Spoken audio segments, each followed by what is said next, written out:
1/6/2026 सोमवार रात्र 1:48 समये बृहस्पति महाग्रह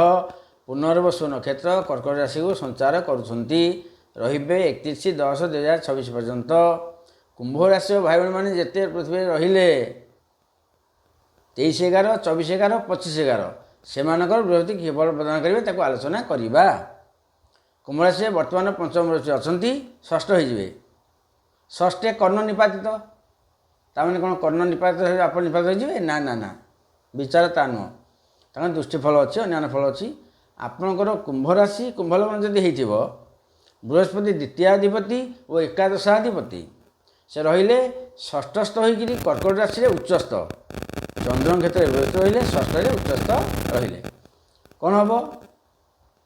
षष्ठ बृद्धि टे भल नुह गोरा लोक शत्रु रे गृहपालित पशु क्षयक्षति जोड़े जिनस गोरा लोक शत्रु हे गृहपालित पशु जो मैंने पाली थे क्षयक्षति रहा जिन किसी ना बृहस्पति दृष्टिफल पंचम दृष्टि दशम स्थान मंगल क्षेत्र बिछा राशि को कौन हम ना कर्म उन्नत कर्म उत्तम उत्तम कर्म प्राप्ति चाकरी जोग पितृ सुख बड़ बड़ जगह को गमन बा बड़ बड़ लोक संपर्क भल रही जेहेतु दशम को दशमाधिपति देखुची मंगल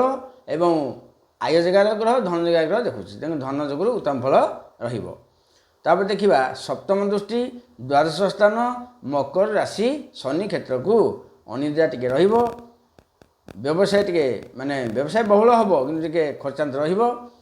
साधन बाधा जदि साधना करते बाधा सृष्टि हे। नवम दृष्टि मीन राशि द्वितीय स्थान धन क्षेत्र को धन उत्तम आसब कुटुंब उत्तम मुख समस्या दूर हम जदि क्या धन लगे कर्ज से दौनी चेष्टा करूँ जो निया पर पैसा मिल बहुत भाई अच्छा कर्जदाम लगाती किंतु आर वर्ष जो कर्जदाम लगे पैसा मिलेनी टे कष्ट ये जो पीरियड आसूची धन निश्चय हमको प्राप्त हो उच्चधन धन प्राप्ति हे जार उच्चधन धन अच्छी जहाँ ना से कौट आण तेणुक ये रहा भल रहा कुंभ राशि से खराब नुह जदि किसी खराब भावुंट